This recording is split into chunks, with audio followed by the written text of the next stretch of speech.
Hello, fellow classmates. This is going to be a little bit different from the other videos that I've done. I apologize. But here we go. Little final video project. So the first region that I'm going to be talking about is Japan. This was Stephanie's presentation. So a quick little overview. First of all, one main thing to mention is that in 1868, the Meiji Restoration brought westernization and modernization to Japan. That's pretty self-explanatory. The reason it's worth mentioning is because it kind of changed the trajectory of Japanese culture at the time. Preservation societies exist to carry on the traditional music. That's the music that had been going on already for centuries previous to this Meiji Restoration. So very important to know. The reason we have these preservation societies, though, is because very little is actually notated. So in order to carry on the traditional music, there needed to be people who knew the music and were able to bring it to the next generation. Four main instruments that are used in Japanese music are the koto, the biwa, the shamisen, and the shakuhachi. We already touched on those, so let's continue on. One of the main forms of music that we see and experience in the Japanese culture is theater, notably opera. So there are three main kinds of theater that the Japanese really contribute to, and those are no, bunraku, and kabuki. So no features song, dance, and masks. The masks are particularly notable in this style, as the song and dance are also characteristics of the others. Chanters for melody, and instruments for rhythmic accompaniment. Fairly simple. Bunraku features puppets, and this is kind of the main sort of feature of this style of theater. The storyteller is accompanied by the shamisen as they go through telling the story. Now, kabuki is the most elaborate and most popular form. Most people, when they think about Japanese theater, think about kabuki.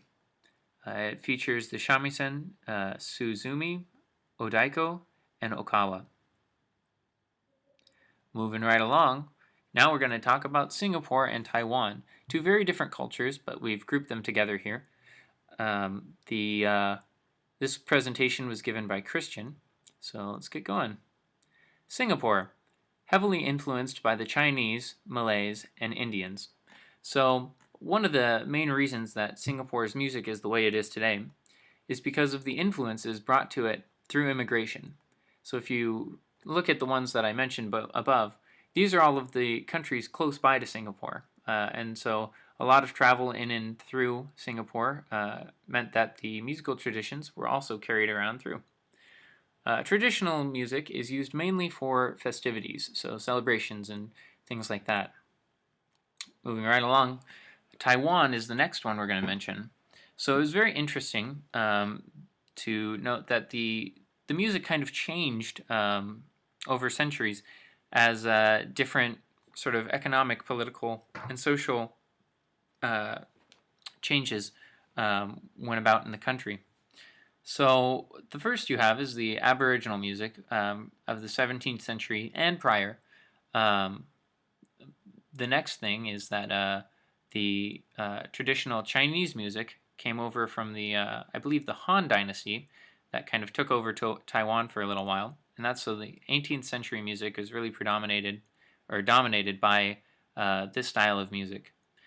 Then later, as we get into the 19th century with sort of modernization and sort of a global culture, we get Western art music finding its way over to Taiwan.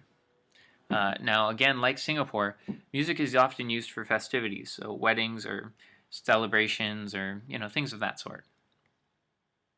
Finally, our last little topic right here we're going to talk about is the Arab world. This presentation was given to us by Joel Valiente just a few days ago. So here's the overview. They've got a long-standing tradition of music, goes back centuries. The music features heterophony, which means multiple instruments play a single melodic line with some sort of variation or ornamentation. interesting to note is that each instrument incorporates use of microtones, which is not something we have here in Western music. As Joel mentioned, the closest thing that we really have to microtones is sort of the pitch bending on electric guitars. Now, the Arab music is performed similarly to jazz music concerts, in that it is intended to create interaction between the performers and the audience. So there may be sort of call and response, or audience call out if they appreciate something or approve of something, or just kind of feeling it all. Well, this is a conclusion slide. I found this quote. It had the word conclusion and music, so I threw it up there. I hope you read it and enjoy. Alright, so the conclusion that I came to was that each region's music is uniquely based on the individual forces, both internal and external, that have come into play over centuries of development, whether through immigration or political climate. Really, each region has had its own influences that have developed and determined the sounds and practices in each region, each country. So they're unique, and they have their many factors of formation, and I think that there's fun little facts in each of them. So hope you guys have enjoyed this presentation. World music. The end.